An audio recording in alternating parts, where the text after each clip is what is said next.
안녕하세요. 유모세 선교사라고 합니다. 이번에 그 퀸스 한인교회에서 창립 53주년을 맞이해서 내년 성지 순례를 계획하고 있다는 말씀을 담임 목사님 통해서 들었습니다. 우리 담임 목사님과 저는 이스라엘에 제가 2000년부터 2010년까지 10년간 의료 선교사로 사역을 할 때 약간 친분이 있었고요. 이번에 교회적인 행사를 하는데 우리가 성지순례를 앞두고 또 성지순례를 왜 가야 하는가, 또 어떻게 기도로 준비해야 하는가, 뭐 그런 것들을 주제로 해서 두 번 좀 강의를 부탁하셔서 이렇게 여러분들을 비록 페이스 투 페이스 얼굴 맞대고 이렇게 대하지 못하지만 비대면으로 이렇게 만나뵙게 되어서 정말 영광으로 생각합니다. 저는 2000년부터 2010년까지 이스라엘의 사역자로 있으면서 얻은 많은 이제 그 유익이 있었지만은 그 중에서 가장 또 중요한 것이라고 하면은 뭐 선교지가 200여 개가 있겠죠. 근데 그 중에 특별히 이스라엘로 가게 되어서 정말 감사했습니다. 왜냐? 그 땅이 바로 여러분들 잘 아시는 대로 성경의 땅입니다. 성경의 역사 스토리가 펼쳐진 바로 공간적인 배경이에요.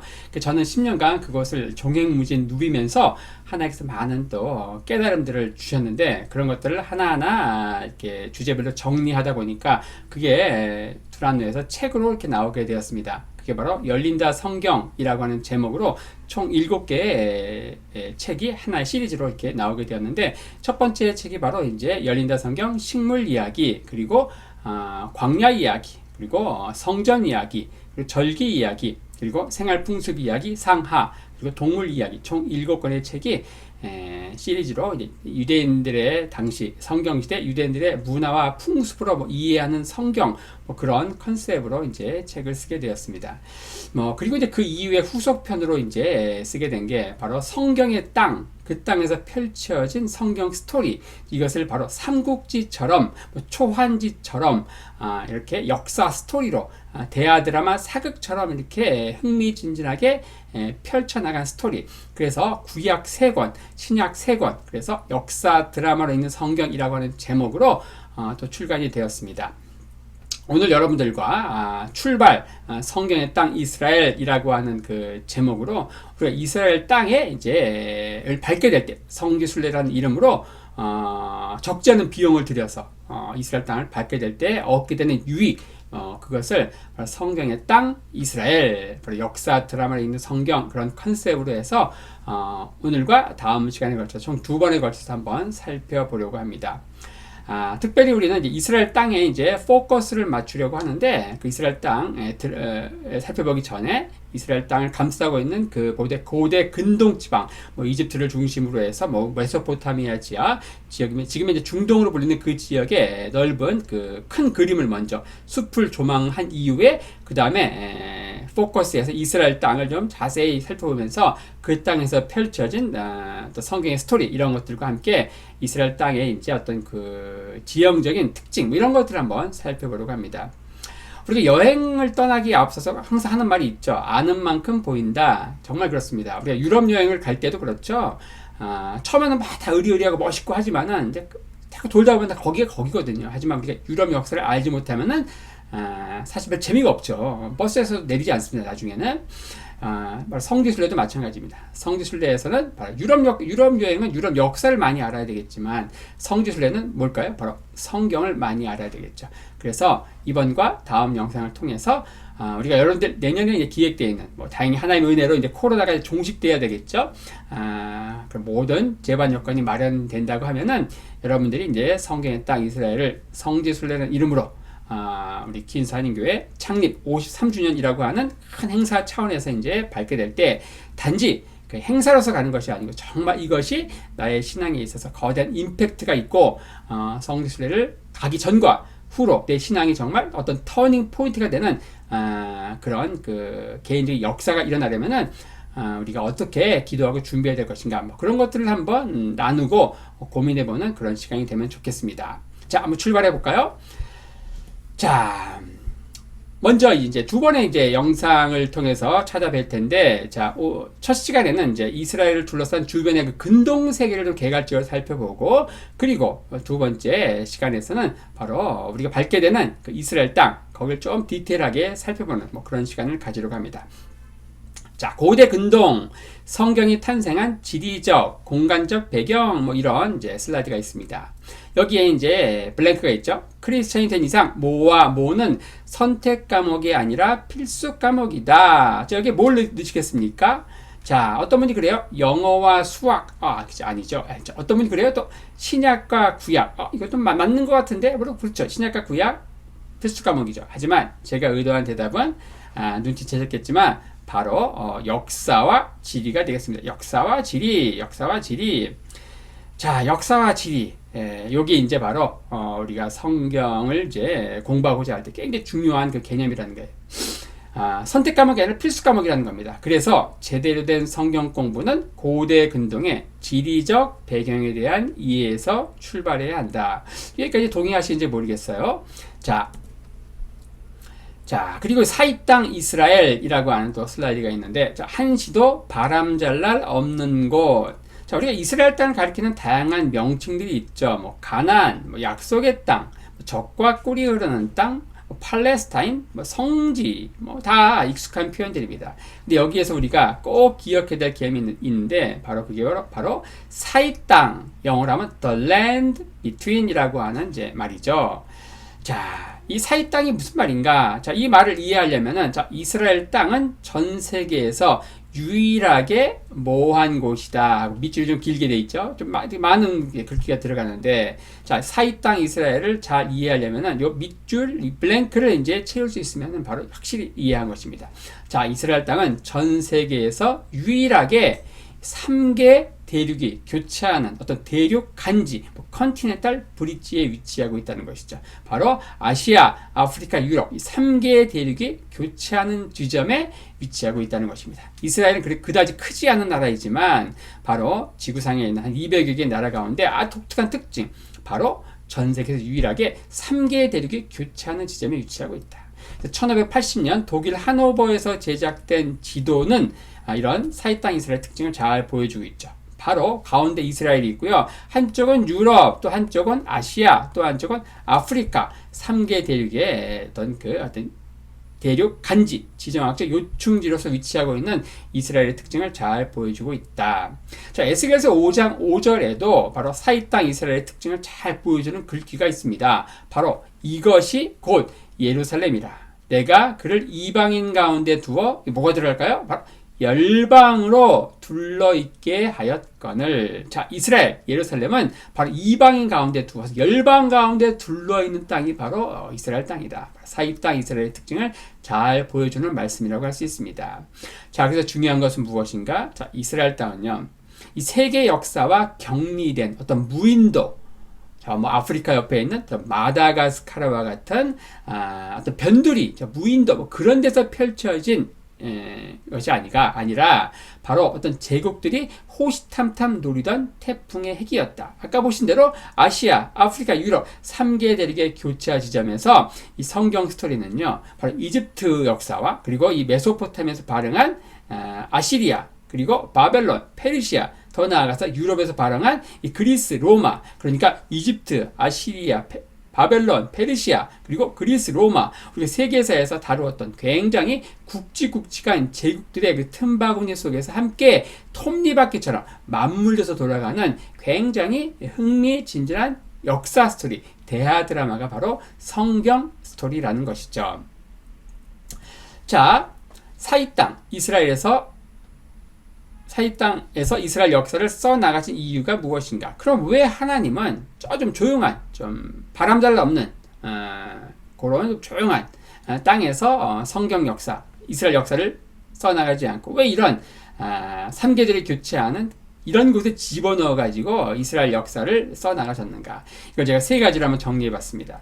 자, 사이 땅은 작지만 상업적, 지리적, 정치적으로 너무 중요해서 제국들이 늘 호시탐탐 노리는 땅입니다. 대륙간지, 굉장히 지정학적 요충지이기 때문에 당연히 그러겠죠.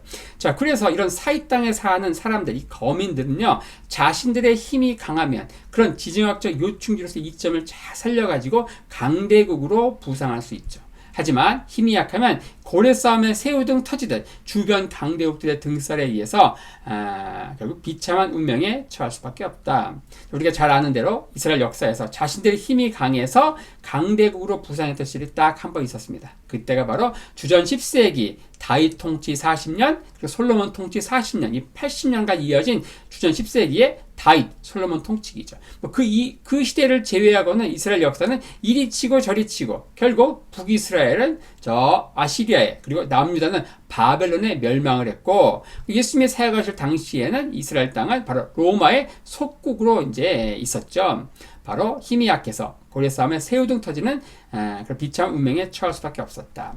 자, 그럼 왜 이런 곳에 집어넣는가? 마지막에 중요한 것 같아요. 그래서 하나님 이런 곳에 집어넣어가지고 이스라엘 민족을 이 하나님의 백성으로 담금질하기에 최고로 안성맞춤, 일종의 용광로, 일종의 유격훈련장이라는 거예요. 하나님 이런 곳에 집어넣어가지고 노예 백성 이스라엘을 하나님의 백성으로 훈련하시는데 자꾸 말을 안 들어요? 그럼 때로는 아시리아라고 하는 채찍으로, 그리고 그래도 말을 안 들어요? 그럼 바벨론이라고 하는 막대기로, 이런 채찍과 이 세상 제국을 막대기와 채찍으로 사용하셔서 결국 이스라엘 백성들을 하나님의 백성으로 훈련하시는 그런 용광로, 유격 훈련장으로 이 사이 땅 이스라엘의 이스라엘 거민들을 집어넣어서 그 역사를 써 나가셨다는 것이죠.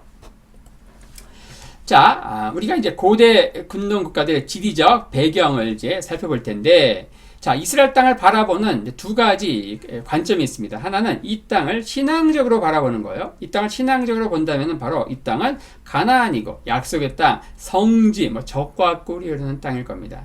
하지만 우리가 신앙적인 것과 함께 성경은 1차 문헌으로서 성경은 어떤 역사 스토리이다. 역사적 관점에서 이 땅을 바라보면 뭔가 바로 사이 땅이다. 아시아, 아프리카, 유럽 3개 대륙이 교체하는 대륙 간지에서 제국들의 틈바구니 속에서 흥미진진하게 맞물려 돌아간 역사 스토리라는 것이죠. 바로 이 두 가지 관점이 잘 조화가 되어야만 우리가 성경을 좀 더 종합적으로, 입체적으로 이해할 수 있다는 겁니다. 근데 우리가 성경을 역사적 관점으로 보려고 할 때 우리를 주눅들게 하는 수많은 지명과 도시들이 있다는 거예요. 그래서 우리는 성지순례라고 하는 특별한 계기를 통해서 좀 그 땅의 지명들에 대해서 굉장히 친숙하게 느낄 필요가 있다는 것이죠. 자, 먼저 고대 근동과 현대 근동의 지도를 보고 계십니다. 자, 우리 왼쪽에는 이제 오늘날 현대 근동이고요. 자, 왼쪽에는 이제 오른쪽에는 이제 고대 근동인데, 자, 보실 때 약간 회색으로 표시되어 있는 지역, 바로 나일강을 중심으로 한 이 지역, 그리고 티그리스와 유프라테스강을 중심으로 한 이 지역, 회색으로 되어 있는 지역, 고대에도 그렇고 현대에도 그렇고, 그렇죠? 나머지 지역은 하얀색으로 표시되어 있는데, 바로 이 지역이 바로 그 유명한 비옥한 초승달이라고 하는, 이 나머지 지역들은 굉장히 이제 비도 오지 않고 물도 부족한 거의 사막 지역이라고 하면은, 지금 표시한 초승달 지역이 Fertile Crescent, 그래서 이 비옥한 초승달 지역이었다. 여기에서 이제 고대 우리 인류 문명에서 4대 문명 가운데 2개 문명, 그래서 하나는 이집트 문명, 그리고 이 메소포타미아 문명, 2개의 문명이 서로 상호작용을 하면서 맞부딪히면서 이제 발생하게 되죠. 자, 나중에는 이제 이집트 문명과 이 메소포타미아 문명이 하나로 이제 퓨전, 융합되어서 이제 근동 문명, 고대 근동 문명이라는 이름으로 탄생을 하게 되는데, 자, 왼쪽에 있는 이제 오늘날 이집트가 있는 그 지역의 고대에는 이제 같은 이집트가 있었고, 오늘날 이제 수단이 있는 지역의 고대에는요, 누비아라는 나라가 있었네요. 그리고 오늘날 에티오피아가 있는 지역의 고대에는 구스라는 나라가 있었습니다. 그래서 이렇게 고대 근동과 현대 근동 국가들을 이제 서로 매치시키는 작업을 좀 할 필요가 있죠. 이집트가 있는 곳에 오늘날 고대 이집트가 있었고, 오늘날 수단이 있는 곳에 누비아, 그리고 오늘날 에티오피아가 있는 곳에 구스가 있었다. 자, 그리고 오늘날 이스라엘과 레바논이 있는 이 지역, 여기 지중해가 있죠. 지중해 동부 해안이 되겠습니다. 이스라엘과 레바논이 있는 이 지역이 바로 성경에서 뭐라고 하는가? 바로 가나안이라고 하죠. 가나안. 그 유명한 가나안은 바로 오늘날로 얘기하면은 바로 이스라엘과 레바논을 주축으로 해서 동쪽에 있는 요르단 약간 그리고 시리아 약간을 포함하는 지역이 바로 성경에서 얘기하는 가나안이 되겠습니다. 자, 그리고 시리아가 있네요. 시리아. 이 시리아가 있는 곳에 고대에는 아람이 있었습니다. 아람. 오늘날 시리아가 있는 곳, 시리아. 고대에 이제 아람이 있었는데, 아람 하면 여러분들 아시는 아람 사람들이 몇 명 있네요. 아람. 우리 주일학교 때 들어왔던 누굽니까? 바로 아람 장군, 문둥병자, 나아만. 혹시 기억하십니까? 예, 나아만. 그리고 이 아람의 왕, 벤하닷, 그리고 뭐 하사엘, 이런 사람 기억하십니까? 바로 그 사람들이 활동했던 곳이 바로 이 아람이다. 그 아람이 오늘날 시리아가 있는 지역에 있었다. 자, 그 다음에 이제 이라크가 있는 곳에 이라크, 요 지역에 고대에는 아시리아가 있었습니다. 아시리아. 그리고 쿠웨이트가 있는 이 지역에 고대 순차적으로 수메르, 아카드, 바벨론 이런 나라들이 발흥을 하게 되죠. 자, 다시 한번 정리합니다. 자, 이스라엘과 레바논이 있는 이 지역이 고대에는 가나안, 그리고 시리아가 있는 이 지역이 고대에는 아람, 그리고 이라크가 있는 곳에 고대에는 아시리아, 그리고 쿠웨이트가 있는 곳에 고대에는 수메르, 아카드, 바벨론 이런 나라들이 있었습니다. 조금 더 추가하면 이제 이란인 이 지역에 이제 여기에 이제 메대, 뭐 엘람 이런 나라들이 있었다. 자, 그다음에 또 하나 더 중요한 게 있죠. 소아시아, 터키가 있는 오늘날 터키가 있는 이 아나톨리아 반도 이 지역 여기에 고대에는 두 개의 나라가 있었습니다. 바로 딱 나눠가지고 서쪽에는 리디아라는 나라가 있었고 리디아, 그리고 동쪽에는 히타이트가 있었습니다. 뭐 히타이트 하면 우리가 세계사에서 고대 근동에서 최초로 철기를 사용한 국가 뭐 이런 식으로 기억을 하고 있죠. 그리고 히타이트가 이제 성경에서 뭐라고 나오는가? 헷이라고 나옵니다. 헷. 여러분들이 아시는 헷사람이 누가 있습니까? 바로 헷사람 우리아의 아내가 누굽니까? 밧세바죠. 그 밧세바를 다윗이 건들고 뭐 그런 이야기가 있죠. 또 여러분들이 아시는 유명한 또 헷사람이 있는데 아브라함이요. 헤브론에서 막벨라 굴을 사잖아요. 누구로부터 사는지 아십니까? 바로 이 헷사람 에브론으로부터 은 400세겔을 주고 막벨라 굴을 사는 이야기가 창세기에 또 언급되어 있죠. 자, 이렇게 하면서 고대 근동과 현대 근동의 국가들을 한번 정리해 보았고요. 요거를 이제 또 한번 이제 좀 디테일하게 이집트, 이제 또 메소포타미아, 또 레바논 이 지역들을 따로따로 한번 살펴보도록 하겠습니다. 자, 이집트의 지도를 좀 디테일하게 보고 있는데, 자, 여기에 선으로 나온 이 지역이 바로 이집트의 그 젖줄인 나일강입니다. 자, 이집트 사람들은 신이 우리 이집트에게 준 최고의 선물, 바로 나일강이라고 하죠. 나일강은요, 요렇게 흐릅니다. 이렇게 흐르는 게 아니고, 바로 남쪽에서 북쪽으로 이렇게 흐른다. 자, 그래서 여기가 이집트이고요. 요 밑에는 누비아. 지금 수단이죠. 그리고 요 밑에는 구스, 에티오피아죠.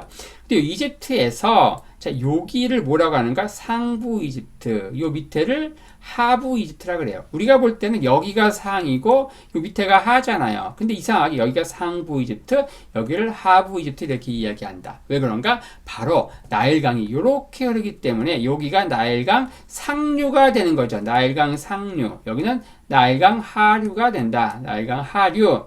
자, 그래서 이 상부 이집트에서 가장 중요한 도시가 무엇인가? 바로 테베라고 합니다. 테베. 이 테베가 우리말 성경에는 노아몬이라고 나옵니다. 노아몬. 나훔서에 보면 이 노아몬이라는 표현이 나와요. 이 나훔서는요, 나훔 선지자, 나훔서 혹시 기억하십니까? 이 나훔서는 어느 도시의 멸망에 대해서 줄기차게 이야기하고 있죠. 바로 아시리아의 수도인 니느웨가 무너질 것이다. 당시 니느웨가 무너질 것이다 이렇게 얘기하는 것은 오늘날 뭐하고 비슷하냐면은 미국이 무너질 것이다 얘기하는 거하고 비슷해요.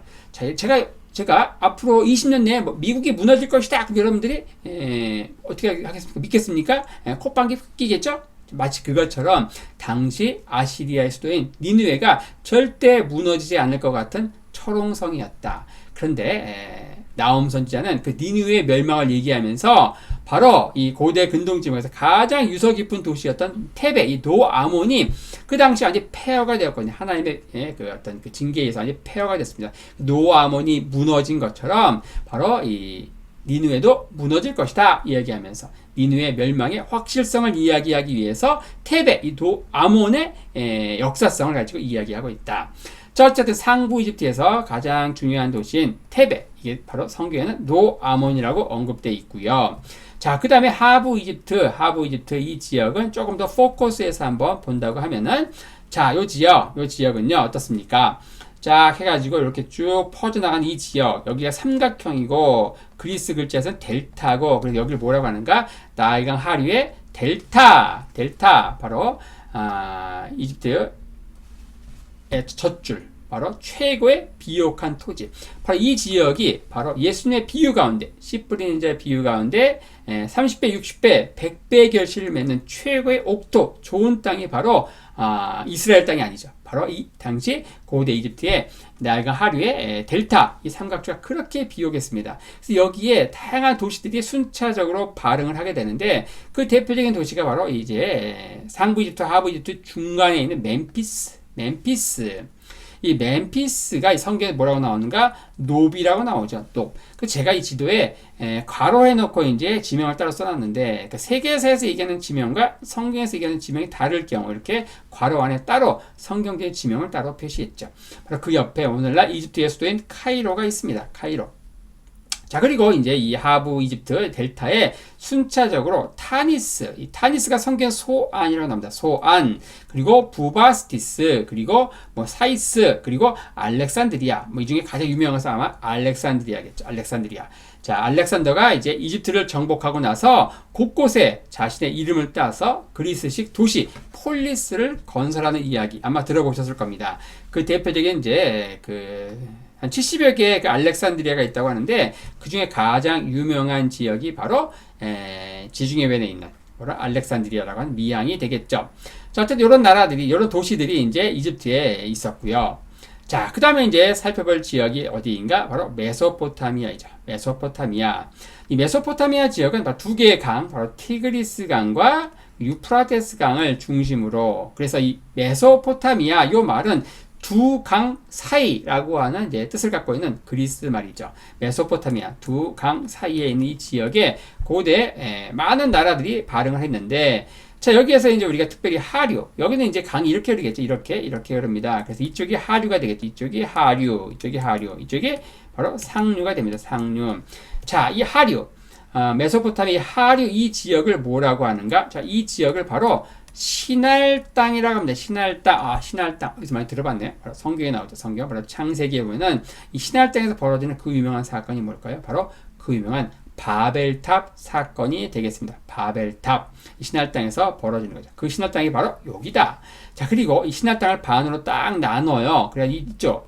페르시아만으로 빠지는 있죠. 이 지역을 또 뭐라고 하는가? 이것도 굉장히 유명합니다. 여기를 뭐라고 하는가? 여기를 바로 갈대아, 영어로 하면 첼디안, 우리 완성기는 갈대아라고 하죠. 갈대아, 이 지역을 갈대아라고 한다.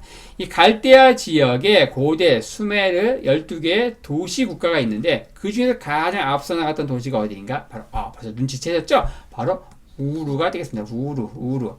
바로 이 갈대아 지역에는 우루, 거기에서 한 75세 한 노인이 부름받아 나선 임엄하고 바로 하나님의 부르심을 따라서 가게 되죠. 어디로 가게 됩니까? 바로 가나안 땅으로 가게 되죠.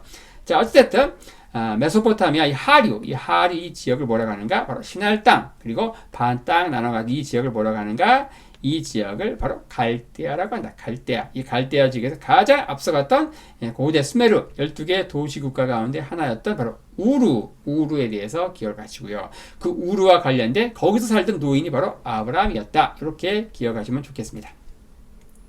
자, 그리고 이제 이 메소포타미아 상류 이 지역이 바로 뭔가? 이 지역이 바로 바단 아람. 이 바단 아람 지역에서 가장 유명한 도시가 어디인가? 바로 어딜까요? 하란이죠. 하란. 바단 아람, 하란, 이런 이야기가 아브라함이 자신의 아들 이삭의 그 아내, 그러니까 며느리를 구하기 위해서 집에서 이제 키운 종 다메섹 엘리에셀을 보냈죠. 바로 그 스토리에 바로 바단 아람이라는 이야기, 그리고 하란 이야기, 이런 이야기들이 나옵니다. 바로 메소포타미아 상류에 있는 그리고 하류에 있는 두 지역, 바로 바단 아람, 그리고 시날 땅, 그리고 갈대아, 이런 표현들을 좀 기억하시면 좋겠고요. 자, 여기에 이제 그 나라들이 이제 몇 개씩 발응을 하는데, 뭐 수메르, 뭐 아카드, 바벨론, 아시리아, 그리고 미탄니, 아람, 가나안, 이런 나라들이 이제 있는데, 이걸 도시와 함께 조금 연결시켜 볼 필요가 있어요. 자, 이 지역에 수메르 12개의 도시국가 가운데 가장 유명했던 도시가 바로 어디였는가? 바로 우르였다는 거죠. 우르. 그리고 아카드 같은 경우는 그 나라 이름과 그 수도, 도시 이름이 같죠. 아카드. 그 고대 아카드란 도시 그 바로 옆에 오늘날 이라크의 수도인 바그다드가 있습니다. 바그다드. 그리고 바벨론, 우리가 잘 아시는 함무라비 대왕 때 이 메소포타미아 전 지역을 아울렀던 통일했던 그 함무라비의 그 바벨론 제국의 수도 역시 제국의 이름과 같죠. 바벨론. 저렇게 해서 이제 수메르의 그 우르, 그리고 아카드의 아카드, 바벨론의 그 바벨론 살펴봤고요. 그 다음에 이제 아시리아 제국의 수도 하면 여러분들이 흔히 니느웨를 얘기하실 텐데, 최초의 수도는 어디냐면 아수르입니다. 아수르. 그리고 그 이후에 북쪽으로 갈라로 옮기게 되고요. 갈라가 이제 성경에는 니므롯 이렇게 나오죠. 니므롯. 자, 그리고 마지막 아시리아가 멸망할 당시 수도가 어디였는가? 바로 니느웨였습니다. 참고로 이 아수르라고 하는 이 최초의 수도는 아시리아인들이 섬기는 신 이름이기도 했죠. 그래서 여러분들이 아시리아 역사를 보게 되면 아시리아 많은 왕들의 이름이 아수르가 들어갑니다. 아수르단, 아수르 바니팔 2세, 아수르 우발릿, 이런 식으로 아시리아인들이 섬기는 민족 신의 이름이 또 아수르가 되겠죠. 자, 그 다음에 이제 더 올라가면 여기에 미탄니라는 나라가 있습니다. 미탄니 왕국의 수도가 바로 하란이었죠. 우리가 뭐 수메르니, 아카드니, 바벨론이니, 아시리아니 다 들어봤죠. 하지만 이 미탄니는 처음 들어보는 경우가 많습니다. 하지만 그 미탄니 왕국의 수도, 그 하란이 워낙 유명하죠. 성경적으로.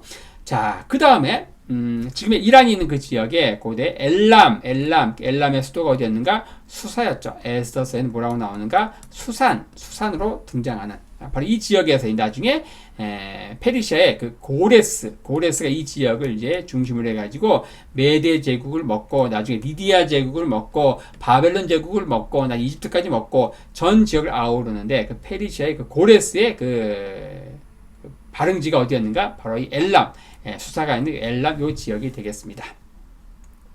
자, 이렇게 하면서 바로 이집트와 또 메소포타미아를 둘러싼 두 지역의 어떤 그 지형적인 특징, 이런 것들을 한번 간략히 살펴보았고요.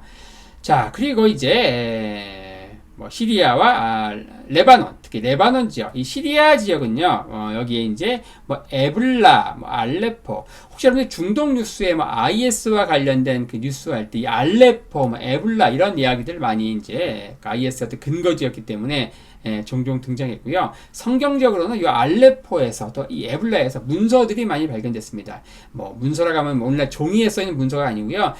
진흙, 토판 그 위에 당시 아카드어로 이렇게 쐐기 문자처럼 이렇게 박혀있는 그런 글자들, 거기에 이제 알레포 문서, 에블라 문서, 어떤 성경적인 어떤 기원 이런 것들을 이제 파헤치는데 굉장히 중요한 그 문서로서 발견된 이제 고고학 유물이 되겠죠.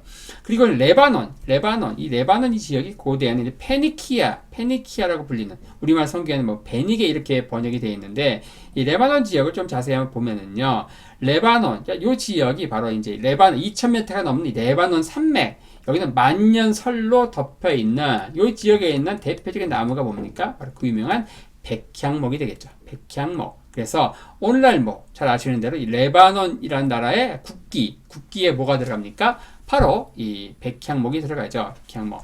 그리고 이쪽에 이제 지중해. 그 사이에 굉장히 좁은 이 땅, 이 지역이 바로 페니키아라고 하는 지역인데, 이 지역은 땅도 좁고, 그리고 이제 오른쪽으로 가면 이제 거대한 레바논 산맥이 있죠. 왼쪽으로 가면 지중해가 있어요. 땅은 좁고 인구는 많고. 자, 이럴 때 요런 지역에 사는 사람들, 이 척박한 지역에 사는 이 사람들은요, 먹고 살기 위해서 어쩔 수 없이, 하는 수 없이 어떻게 할까요? 바다로 진출하는 수밖에 없습니다. 그래서 이 지중해 문명권에서 최초로 지중해를 무대로 활동했던 해양민족의 선두주자가 바로 그 유명한 페니키아인들이다. 자, 그래서 이 페니키아인들이 바로 지중해로 이제 나아가면서 뭐 두로, 뭐 시돈, 뭐 비블로스, 뭐 이런 이제 그 각각의 도시 국가가 유명해지죠. 그리고 페니키아인들보다 약간 순차적으로 한두 세기 후에 또 지중해로 진출한 또 다른 해양 민족이 저 유럽에 등장하는데 그게 바로 이제 바로 그리스입니다.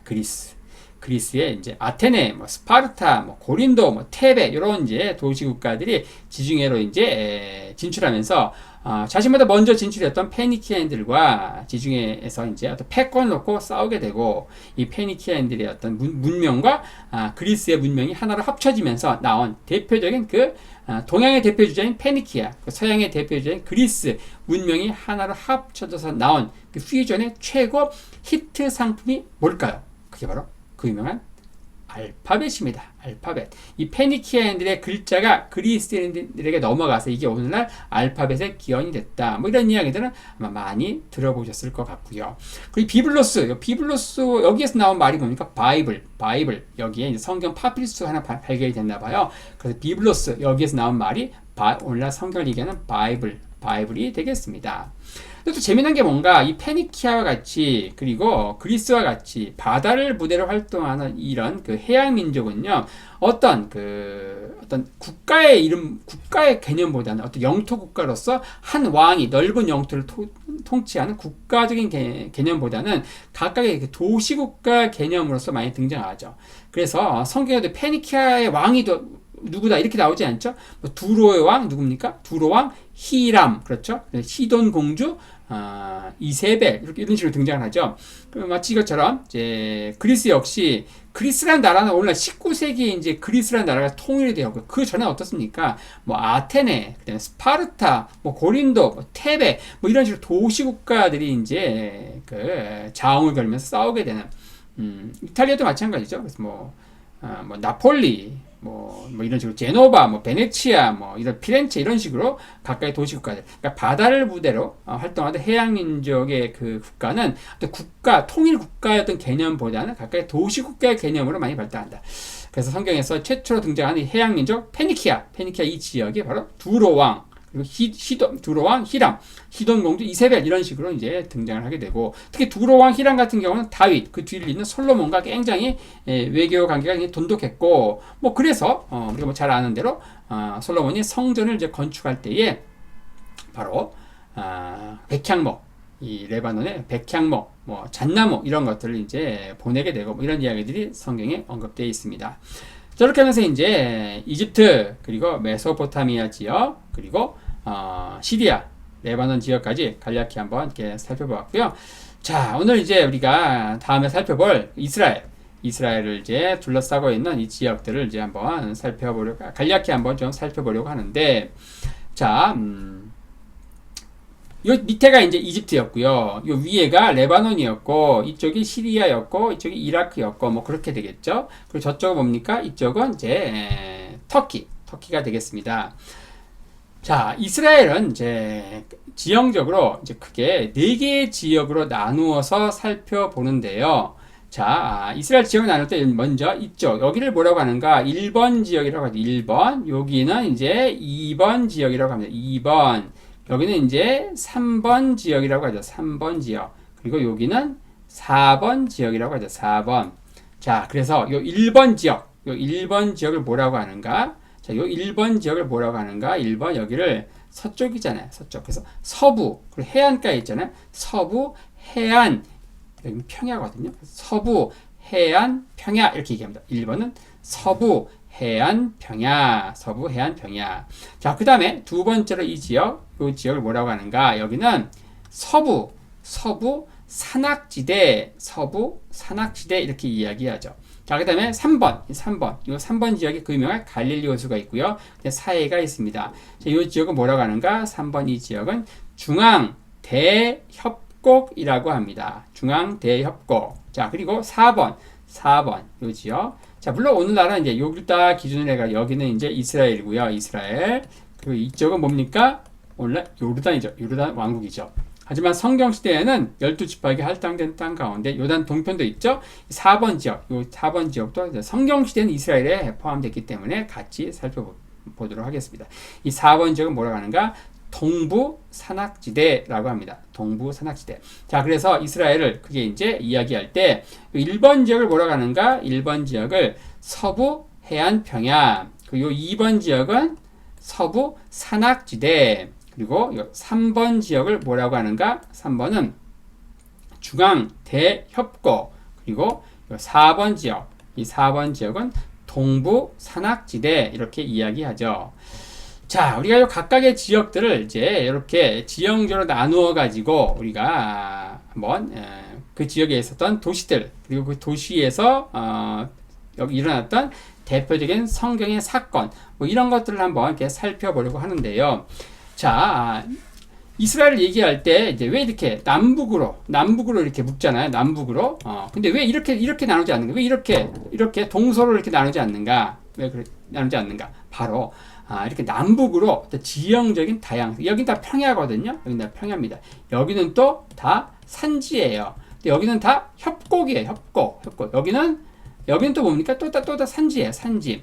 자, 그러니까 여러분들이 만약 비행기를 타고 이제 이스라엘 딱 도착을 하게 되면은 이스라엘 유일한 국제공항이 있습니다. 바로 여기가 요빠, 테라비브 요빠라고 합니다. 여기는 예루살렘이라고 하죠. 이 둘 사이의 지역에서 여기를 3등분 딱 하게 되면 3등분에서 약간 요쪽 여기가 바로 이제 공항입니다. 공항. 이 공항이 뭔가 바로 벤구리온, 이스라엘 초대 수상이죠. 벤구리온 국제공항입니다. 여기에 딱 내리실 텐데, 자, 여기에 이제 바로 요빠, 테라비브 요빠, 여기는 평야이죠. 평야. 그리고 예루살렘 여기는 뭡니까? 여기는 해발 800m에 있는 산지예요. 요빠, 테라비브 요빠에서 예루살렘까지 차로 1시간 걸립니다. 1시간 만에 쫙 올라가요. 800m까지 올라갑니다. 근데 그 옆에 쭉 가게 되면 여리고가 있죠. 여리고는 해발 마이너스 300m에 있네요. 그래서 예루살렘에서 여리고까지 가는 데는 30분 걸려요. 그러니까 1시간 만에 800m까지 쭉 올라갔다가 30분 만에 쫙 800m에서 마이너스 300m까지 쭉 꺼지는 거예요. 그러니까 한 1100m가 쭉 꺼지죠. 그 다음에 이 옆에 이제 암만 있죠. 암만. 요르단에서 된 암만. 여기 대략 1000m 됩니다. 1000m. 다시 또 쭉 1000m를 올라가고. 자, 그래서 이렇게 남북으로 달리면 계속 평야. 또 여기는 산지, 여기는 계곡, 여긴 또 산지 이렇게 되지만 어떻습니까? 이렇게 동서로 달리면 여기서 1시간 만에 800m를 올라갔다가 30분 만에 1100m 꺼졌다가 다시 어떻습니까? 1300m 올라갔다가 이렇게 동서로는 굉장히 드라마틱한 고도차가 보인다. 이렇게 기억을 하시면 좋겠습니다. 자, 오늘날 이제 우리가 이스라엘 이제 보게 되면은 이제 요 지역에 이 서부 해안 평야 요 지역에 어떻습니까? 1번 지역에 있는 서부 해안 평야 요 지역을 크게 3개의 지형으로 나누게 되는데요. 자, 여기에 보면은 야르콘 강이라고 있죠. 이 바로 테라비 요빠 위에 흐르는 이제 지중해로 빠진 요 강, 이 야르콘 강. 그리고 쭉 올라가다 여기에 이제 튀어나와 있죠, 해안이. 우리나라도 동해안이 쭉 가다가 이렇게 튀어나와 있죠, 포항 여기에서. 이스라엘은 이 서부 해안 여기가 쭉 올라가다 이렇게 튀어나와 있습니다. 여기에 뭐가 있는가? 바로 그 유명한 갈멜산이 있습니다. 갈멜산. 여기는 야르콘강. 요 두 개의 그 자연 지형 지물을 이용해 가지고 요걸 기점으로 해서 요 야르콘강을 북쪽 경계로 있는 이 지역을 뭐라고 하는가? 바로 여기를 블레셋 평야다. 블레셋 평야 이렇게 이야기합니다. 블레셋 평야. 그리고 야르콘강과 갈멜산 요 사이에 있는 이 평야를 뭐라고 하는가? 샤론 평야라고 합니다. 샤론 평야. 그리고 갈멜산과 리타니강 요 사이에 있는 이 평야를 뭐라고 하는가? 아셀 평야 이렇게 이야기하죠. 아셀 평야. 자, 그래서 요 1번 지역에 있는 서부 해안 평야 여기는 이제 밑에서부터 북쪽으로 올라가면서 이제 읊어보면은 어떻게 됩니까? 블레셋 평야, 그리고 샤론 평야, 그리고 아셀 평야, 뭐 이렇게 된다는 것이죠. 자, 이 블레셋 평야 여기에 바로 그 유명한 블레셋 5도시가 있는데 바로 밑에서부터 순차적으로 가사, 그리고 아스겔론, 그리고 아스돗, 그리고 에그론, 그리고 가드, 이런 이제 도시들이 이제 펼쳐지게 되죠. 자, 이 블레셋 다섯 도시, 가사, 아스겔론, 아스돗, 에그론, 가드 이런 도시들이 있고요. 바로 이스라엘 백성들이 이제 이집트에서 나와서 요단 동편으로 해가지고 이제 들어오게 되죠. 그래서 어디에 정착하게 되는가? 바로 이 서부 산악지대 이쪽에 정착을 하게 됩니다. 거의 비슷한 시기에 블레셋 사람들은 저 크레타 섬에서 밀려와가지고 이스라엘 최고의 어떤 그 노른자의 땅인 이 블레셋 평야 이 지역에 정착을 하게 되는데, 자, 여기에서 정착을 하면서 이 초기 가나안 땅 정착기 초기 역사에서 이스라엘 민족의 어떤 불구대철의 원수로서 등장하는 게 바로 블레셋이죠. 블레셋. 이 블레셋과 이스라엘이 서로 한바탕 붙는 그 전면전을 하는 이야기가 사무엘상 4장과 5장에 언급돼 있죠. 바로 이 아벡의 블레셋이 그 맞은편 에벤에셀에 이스라엘이 진치면서 전쟁을 하고 나중에 이 전쟁에서 이스라엘이 지죠. 그리고 법궤를 빼앗기고 뭐 그런 이야기가 이제 성경에 언급되어 있습니다. 자, 바로 이 블레셋 평야에는 가사, 아스겔론, 아스돗, 에그론, 가드. 블레셋 평야, 이스라엘 최고의 옥토다. 자, 그 다음에 나오는 이제 평야가 어디인가? 바로 샤론 평야죠. 샤론 평야. 야르콘강과 이 갈멜사 요 사이에는 여기에 이 지역을 뭐라고 하는가? 바로 샤론 평야라고 합니다. 샤론 평야. 밑에 살펴본 이 블레셋 평야 여기는요, 이스라엘 전 지역에서 가장 그 비옥한 지역입니다. 가장 비옥한 노른자의 땅, 거기를 바로 블레셋 사람들이 차지한 것이고요. 그 북쪽에 있는 거리상으로 그래 멀지 않은 북쪽 이 지역은요, 고대 구약시대 사람이 살 수 없는 늪지였어요. 늪지. 사람이 살 수 없는 그 지역이었다. 이 지역은 왜 사람이 살 수 없는가? 이 지역은 굉장히 비옥한 지역이었는데 여기는 왜 사람이 살 수 없었는가? 여기는 바로 이 해안가 여기에 모래 둔덕이 있어요. 모래 둔덕. 우리가 방 안에 들어갈 때 방 문턱이 있는 것처럼 모래 둔덕이 있거든요. 그래서 비가 오면은 빗물이 지중해로 다 빠져나가지 못하고 모래 둔덕 때문에 마치 방 들어가는 방 그 문턱처럼 모래 둔덕 때문에 빗물이 항상 여기에 고여 있다. 그래서 여기는 이제 고대 늪지였다. 늪지. 사람이 살 수 없는 그 지역이었다.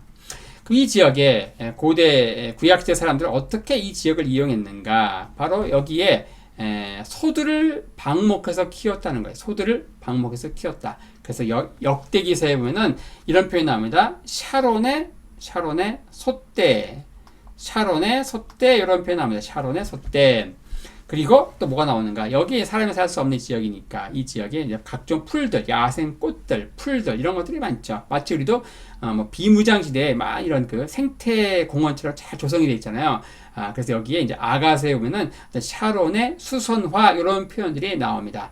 바로 사람이 살 수 없는 구약된 사람이 살 수 없는 이 지역, 샤론 평야 이 지역에 바로 신약 시대에 유대 땅을 통치했던 누굽니까? 헤롯 땅이 굉장히 유명한 도시를 하나 만들죠. 그게 바로 가이사랴라고 하는 항구 도시입니다. 이스라엘에서 가장 웅장한 이 도시를 만들고서 로마식 도시를 만들고서 당시 황제였던 자신을 유대인의 왕으로 임명해준 그 로마 황제 누굽니까? 로마의 초대 황제인 성경에는 가이사 아구스트로 나오는 그 시저 옥타비아누스에게 이 도시를 헌사하죠. 그래서 가이사랴 이 말은 이제 도시 이름 자체가 황제 카이사르 시저 카이사르 이 황제를 뜻하는 것이죠. 가이사랴. 이 가이사랴 여기에 이제 있었던 로마 장군이 누구입니까? 백부장이 고넬료였고 고넬료 바로 이 가이사랴에 이제 고넬료 밑에 요바에서 누굽니까? 베드로가 기도할 때에 성령께서 이제 둘의 만남을 이제 주선하시는 뭐 이야기가 사도행전에 언급돼 있죠. 자, 그리고 이제 이 갈멜사 요 북쪽을 해가지고 이제 리타니까 이 사이에 있는 평야를 뭐라고 하는가? 아셀 평야라고 하죠. 아셀 평야. 아셀 평야에 있는 대표적인 도시가 바로 이제 악고가 되겠죠. 악고. 자, 그래서 우리가 이스라엘 전 지역을 크게 4개로 나눈다고 했는데 그 중에 첫 번째 지역인 요 1번 서부 해안 평야 요 지역에 있는 그 지역에서 남쪽에 있는 블레셋 평야 그리고 샤론 평야 그리고 아셀 평야 이 3개의 평야를 한번 간략히 살펴보았고요. 자, 다음 시간에 이어서 이제 이스라엘 지역에 있는 나머지 지역 바로 이 서부 산악지대 그리고 중앙 대협곡 그리고 동부 산악지대 나머지 지역들을 중심으로 해서 한번 개괄적으로 살펴보고 각각의 이제 도시에서 있었던 성경의 아주 대표적인 사건들을 사건들 몇 개를 또 한번 이렇게 살펴보도록 하겠습니다. 자, 오늘 이렇게 하고요. 다음 시간에 계속 이어서 출발 성경의 땅 이스라엘 두 번째 시간으로 이제 다음에는 오늘은 이제 그 이스라엘 둘러싼 주변 고대 근동 지방에 대해서 개괄적으로 숲을 조망하듯이 한번 살펴보았고요. 오늘은 이제 다음 시간에는 이제 이어서 성경의 메인 무대인 이스라엘 땅을 4개의 카테고리 가운데 나머지 2번, 3번, 4번 서부 산악지대, 중앙 대협곡 그리고 동부 산악지대 순으로 해서 한번 살펴보도록 하겠습니다.